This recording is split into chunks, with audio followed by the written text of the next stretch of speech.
가버넌스 문제를 자꾸 이야기를 하는데요. 물론 가버넌스 문제가 있습니다. 더 큰 문제가 뭐냐 하면은 주식의 가격은 사람들이 뭘로 하느냐? 미래의 기업들의 이익을 생각을 하면서 프라이싱을 합니다. 그 다음에 어닝은 뭐냐? 기업의 과거의 어닝입니다. 그러니까 우리나라는 지금까지 이루어왔던 어닝에 비해서 미래가 약하다는 것이에요. 그걸 다른 말로 하면은 우리나라가 핵심 성장 산업이 아직 지금 못 찾았기 때문에 퍼가 낮다는 뜻입니다. 우리나라가 지금 현재 저평가되는 부분에 있어서 전체 지수를 보실 게 아니라 그 중에서 핵심 성장 산업을 찾아서 그 섹터를 투자하시는 게 맞지 않을까 싶고요. 예, 그래서 그게 이제 뭐 AI 바이오라든지 그 다음에 로봇이라든지 이 영역이 거기 속하지 않을까 싶습니다.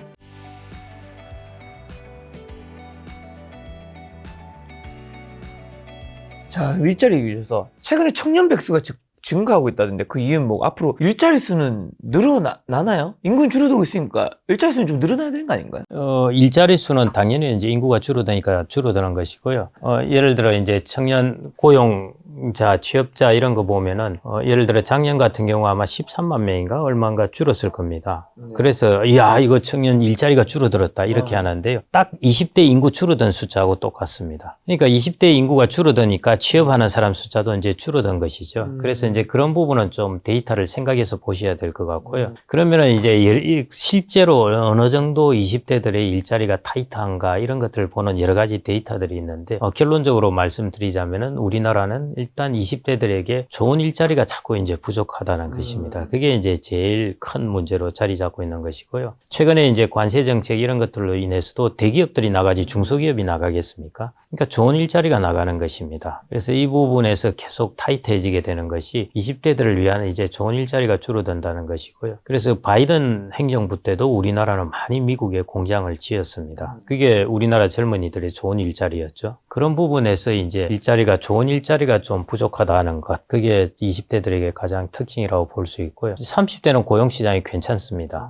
그러니까 처음 이제 직장을 처음 들어가는 데 있어서 우리나라는 이게 고용시장이 워낙 비탄력적이다 보니까요. 한번 들어갈 때 잘 들어가야 된다는 것입니다. 그 부분이 지금 젊은이들에게 상당한 이제 마찰적 실업, 그 다음에 일자리의 어려움. 직장이 다음과 내 평생의 커리어를 저는 어느 정도 결정짓는다 생각합니다. 그러니까요. 그게 이제 서구 사회는 안 그렇거든요. 많이 옮겨가고 그렇습니다. 이제 예를 들어 지방 이제 방송국에 갔다가 뭐 이제 유명한 이제 뭐 하여튼 뭐 폭스 TV로까지 간다든지 뭐 이렇게 충분히 올라가 물론 그 쉽지는 않은 과정이긴 하지만요. 그런 게 이제 노동시장의 유연성입니다. 기업도 마찬가지고요. 대기업도 요즘은 조금 달라지긴 했는데 여전히 있습니다. 이제 마음대로 해고도 못 하고 하니까 그런 부분에 있어서 아무래도 예. 해고가 쉽지 않으니까 뽑는 것도 좀 주저하는 부분이 있을 수 있죠.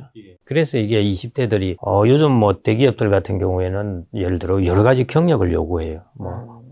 그러면 결국 중소기업에 다니다가 와야 된다는 것이고요. 뭐 스펙을 쌓아야 된다는 것이고 하는 것이니까 그런 것들이 여러 가지 마찰적 실업, 좋은 일자리의 부족 이런 것들 때문에 20대들이 처음 이제 직장에 들어가는 이 단계가 실질적으로 좀 너무 어려운 것 같고요.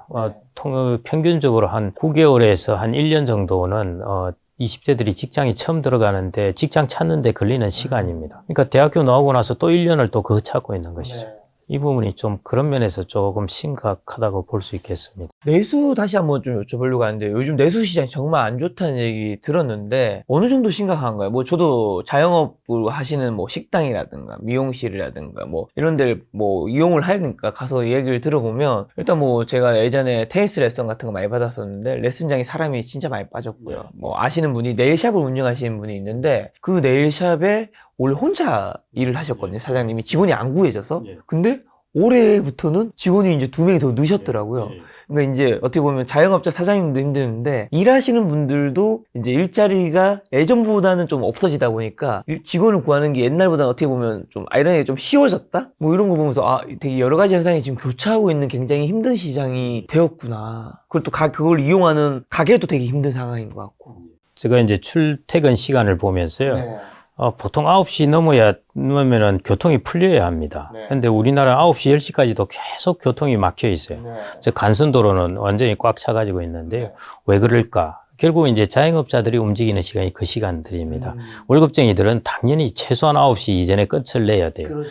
우리나라 자영업자 비중이 세계적으로 높습니다. 그래서 이게 점차 계속 낮아지고 있는 상황이고요. 그게 바람직합니다. 그런데 문제는 최근에 이제 4, 5년 동안에 이것이 연착륙이 아니고 경착륙을 하고 있는 것 때문에 문제가 생기는데요. 그 충격이 첫 번째 코로나19 충격 때문에 이제 부채를 많이 가지게 되었고, 그 다음에 구조가 바뀌어 버렸죠. 그전에는 그냥 그 식당에 가서 먹었는데 요즘 배달 구조로 바뀌다 보니까요. 위너가 많은 것을 다 가져가게 됩니다. 맛있는 곳에서. 그래서 구조가 바뀌기 때문에 거기서 서로 나눠 먹다가 이제는 소수가 독점을 하게 됩니다. 그래서 이런 것들이 이제 구조의 변화, 그러니까 배달 구조라는 것, 그 다음에 이제 또 최근에 일어난 것이 이제 저녁에 회식들 안 하는 것, 뭐 등등 관련해가지고요. 이래서 꾸준히 이제 좀 떨어지다가 코로나19 이후에 충격으로 한 단계 툭 떨어졌습니다. 그 다음에 작년에 이제 계엄 관련해서 또 한 단계 툭 떨어져 버리게 됐습니다. 그래서 이 부분이 이제 자영업자들에게 일종의 경착륙으로 이제 작용하는데요. 그래서 자영업자 정책에서 중요한 것은 이제 자영업자의 비중이 줄어든다는 것은 괜찮습니다. 이것이 좋은 큰 직장으로 조직화된 곳으로 가서 생활을 할 수 있다는 것은 좋은 부분인데요. 지금은 이제 이런 경착륙 상황을 이렇게 연착륙을 하게 만들어야 되는데 그게 뭐냐 하면은 결국 경착륙으로 자영업자들이 지금 나오는 사람들, 그 다음에는 나오지 못하고 있는 사람들, 영업은 적자가 나고 있는데 나오지 못하고 있는 사람들, 이런 사람들을 위한 이제 퇴로를 만들어주는 것. 자영업자들을 계속 이 부분을 돈을 줘서 키워야 되겠다가 아니라 해봐야 안 됩니다. 안 되기 때문에요. 이 사람들의 퇴로를 만들어서 다른 쪽에 이제 직장으로 옮겨갈 수 있게 하는 것. 지금은 이제 이 부분이 자영업자의 정책에서 제일 필요한 게 아닌가 싶고요. 자영업자들 비롯해서 가계 소비가 보시면은 거의 3년 동안 계속 마이너스 정체, 마이너스 뭐 이게 계속 지속되어 왔습니다. 그러니까 뭐 그 데이터 보시면은 자영업자가 어려울 수밖에 없다는 것이고요. 그다음에 건설에 관련된 것들의 또 파급 효과가 얼마나 많이 있습니까? 그런데 뭐 건설 경기 작년에는 내리다라 매월 마이너스였습니다. 지금 현재 상황이 제가 보기로는 거의 최악이 아닐까. 자, 미중 갈등 계속 심화되고 있잖아요. 한국에서 피해가 예상되는 분야는 그럼 어디로 좀 보시나요? 피해가 예상되는 우리나라가 사실은 이 관세 전쟁에서 가장 이제 취약한 나라 중에 하나이죠. 뭐 베트남이나 멕시코나 이런 데도 있겠지만요. 그래도 우리나라 같은 경우에는 기본적으로 수출 주도형 경제입니다. 그러니까 이제 이를 관세율을 높이게 되면 당연히 이제 계속 영향을 받을 수밖에 없는 것이고요. 그다음에 또 하나 이제 트럼프 정부가 하는 것이 모든 제조업을 트럼프 행정부가 살리겠다는 건 아닙니다. 그거는 미친 짓이고 말도 안 되는 것이고요. 전략적으로 중요한 제조업을 살리겠다는 것입니다. 그래서 그런 부분에 있어서 우리나라가 또 다 걸려 있어요. 반도체, 뭐, 그 다음에 뭐, 배터리도 마찬가지고요. 특히 반도체가 이제 가장 큰 부분이죠. 우리나라 지금 산업을 이렇게 경제를 성장시킨 것도 반도체이니까요. 그런 부분에서 이제 반도체, 자동차는 고용을 이제 많이 하니까요. 그래서 이런 부분들이 좀 이제, 불확실성에 놓였다고 봐야 되겠죠. 어떤 협상을 통해서 만들어 갈지는 모르겠는데, 상당히 좀 불확실한 상황이 좀 놓였다고, 뭐, 그 정도로 이렇게 볼 수가 있겠습니다. 혹시 그러면 트럼프 시대에 우리에게 좀 부의 시그널 같은 건 좀 없을까요? 당연히 있는 것이고요. 최근에 뭐 여러분들 잘 아시다시피 뭐 조선도 그렇고 방산도 그렇고 뭐 이런 것들 있는 것이고요. 트럼프 행정부 시대뿐만 아니라 우리나라에 그냥 그 자체로 보시면은 우리나라는 여전히 뭐 뷰티 같은 경우에도 코스메틱 이런 것도 괜찮고 요즘 그래도 다양하게 좀 펼쳐지고 있습니다. 식품도 좀 펼쳐지고 있고요. 큰 돈은 아니지만은 펼쳐지고 있고 그다음에 우리나라는 저는 이제 바이오 쪽 지속적으로 괜찮지 않을까 이렇게 좀 보고 있습니다. 오늘 이제 긴 시간 박사님이 인사이트 들어봤는데 좀 정리하는 질문으로 그럼 한국 경제가 힘들어진다면 무엇 때문에 더 힘들어질 수 있고 위기 징후는 뭐고 한국 경제 위기가 오기 전 근본적으로 해결해야 되는 문제는 좀 뭘까요? 지금 위기 징후는 이미 나타나고 있고요. 위기라고 하기보다는 성장률이 저성장으로 오래 가니까 위기다 이렇게 보시면 될 것 같고요. 위기라 하니까 크라이시스하고 이렇게 이제 막 해서 그 IMF 위안 얘기를 자꾸 생각을 하셔서 그런데 그런 모습은 아니고 저성장으로 이제 오래 갈 것이라는 것이고요.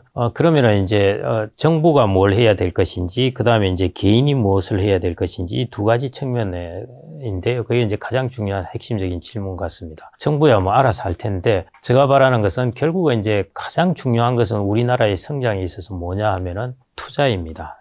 혁신 기술에 대한 투자, 그 다음에 인적 자본에 대한 투자입니다. 그래서 좋은 인재를 우리나라가 성장을 하게 된 것들이 많은 경제학자들이 주된 요인은 우리나라의 교육 인력과 인적 자본입니다. 그래서 이런 부분들이 지금 좀 이제 의대에 많이 집중되고 있고 인적 자본이 비효율적으로 투자되고 있는 것입니다. 뭐 4살, 4개월 때부터 뭐 사교육을 시키지만은 이창용 총리가 그런 이야기를 했었죠. 서울대는 뛰어난 천재가 모이지 않고 그냥 적당한 머리에 순응하는 사람들이 좋은 스카이에 모인다. 어릴 때부터 그렇게 붙잡아 공부를 하는데 천재들이 그걸 견디겠냐는 것이죠. 그런 것들을 묵묵히 견디는 사람은 결국 잘 순종을 하고 머리를 가진 사람들, 그 사람들이 스카이에 들어왔다. 뭐 이런 이야기를 했는데. 역시 이제 서울대 나오셨기 때문에 그런 말 하셨습니다. 서울대 경제학 학사, 하버드 경제학 학사를 하셨네요. 맞습니다. 예. 이야기를 하셨는데 그게 우리나라의 다른 말로 하면은 이창용 총재가 왜 한국은행 총재가 자꾸 교육 이야기를 하냐 그럽니다. 그런데 인적 자본이 그만큼 중요하기 때문입니다. 참으로 뭐 인적 자본이 거의 전부라고 예. 생각하나요? 그 다음에 이제 우리가 설비 투자인 것이죠. 설비 투자라는 것이 하이테크에 대한 투자입니다. 이 두 가지가 지속적으로 이루어져야 되는 거고요.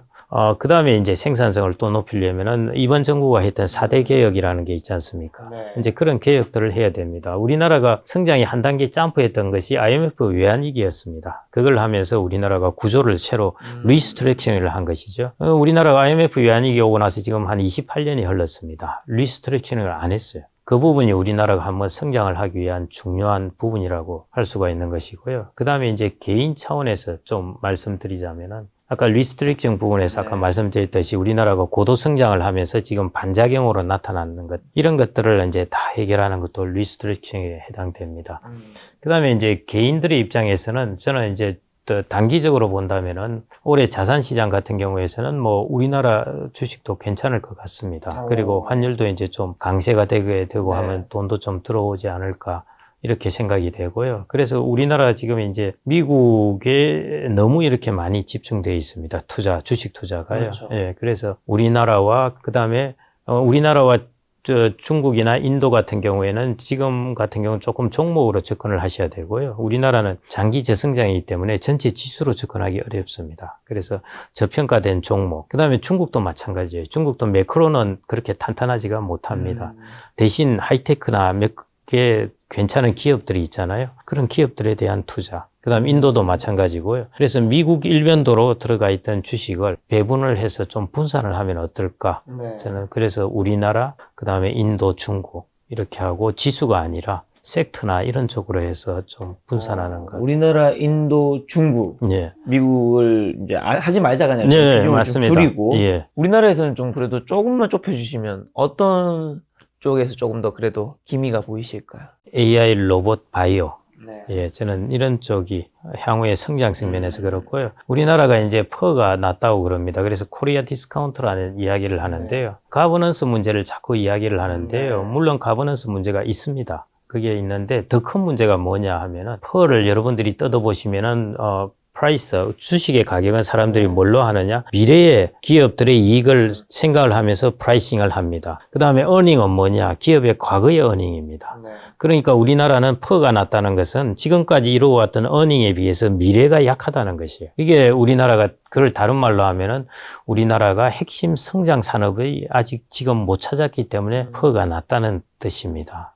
그래서 그런 면에서 저는 우리나라가 지금 현재 저평가되는 부분에 있어서 전체 지수를 보실 게 아니라 그 중에서 핵심 성장 산업을 찾아서 그 섹터를 투자하시는 게 맞지 않을까 싶고요. 예, 그래서 그게 이제 뭐 AI, 바이오라든지 그 다음에 로봇이라든지 이 영역이 거기 속하지 않을까 싶습니다. 단기적으로야 지금 뭐 아시다시피 관세 협상에 미국의 이제 리쉐이핑 정책에 따르면은 뭐 수혜받는 것들 이런 것들은 이제 단기적으로 1년, 2년 정도는 괜찮을 것 같고요. 그 외에는 역시 이제 향후에 성장하는 산업에 들어가는 것이 맞지 않을까 싶습니다. 뭐 다양한 자산이 사실 예금도 있고 채권도 있고 주식도 있고 금도 있고 달러도 있고 비트코인도 있는데 박사님께서는 현금을 좀 보유하고 있다가 주식 중에서도 한국과 인도와 중국 쪽에 조금 비중을 늘리자라고 정리하면 될까요? 아니면 다른 자산도 조금 늘리는 부분이 있을까요? 금이라든가. 예. 저는 저는 금이나 코인은 원래 저의 자산 워렌 버핏을 따라서 스타일 아니시고. 예. 거기서 워렌 버핏이 이전부터 충고를 맞습니다. 했어요. 오렌 버핏이 그런 얘기 하셨던 것 같아요. 금이 금을 낳을 수는 없지 않냐. 뭐 예. 그런 비슷한 그리고 이야기들. 배당이 없다는 아, 뜻이죠. 그렇죠. 예. 저는 현금성 자산, 그거는 이제 미국의 주식시장이 좀 더 이제 조정받고 네. 좋은 기회를 찾아서 들어갈 부분으로 가지고 있을 수는 있고요. 우리나라의 주식시장은 뭐 지금도 저는 괜찮지 않을까 싶습니다. 예. 중국도 마찬가지고요. 네. 예. 그래서 미국의 시장에 있는 것들을 일로 들어와서 좀 분산을 해놨다가 그다음에 또 좀 시간이 지나서 미국이 다른 이제 자기의 리스트릭션을 어느 정도 했다고 생각되면은 그러면은 이제 그쪽으로도 저는 여전히 괜찮을 것 같습니다. 자, 초반에 말씀해 주신 경기 침체 가능성이 75% 정도라고 한 거는 미국, 예, 예. 네, 미국. 그 말씀해 주신 거는 그 박사님의 인사이트에 나온 수치인 건가요? 아니면 아닙니다. 지금 전문가분들이 아닙니다. 말하는 예, 예. 확률이 75%? 예. 제가 그걸 네. 계산할 수는 없고요. 예. 그렇다면 어쨌든 그런 것들을 우리가 뉴스로 보고 하면서 많은 분들이 불안감 느끼실 텐데 마지막으로 이런 위기 속에서 자산 관리 어떻게 해야 하는지 투자 조언 한마디만 주고 가신다면요? 예. 좀 전에 말씀드린 거하고 비슷한데요. 결국 우리나라 주식시장, 뭐 미국 시장은 좀 이제 많이 올랐고 또 저런 리스트럭처링 과정에 있어서 불확실성이 있습니다. 그래서 또 우리나라 주식시장, 그다음에 중국, 그다음에 인도 하는데 여기에 섹터 위주로 좀 들어가서 성장할 수 있는 경쟁력이 있는 곳에 가지면은 지금 밸류에이션 상으로는 괜찮을 것 같고요. 이것은 제가 주식 전문가가 아니기 때문에 다른 주식 전문가하고 이야기를 하면서 제 자산 관리에서 내린 결론입니다. 네. 그래서 괜찮을 것 같고요.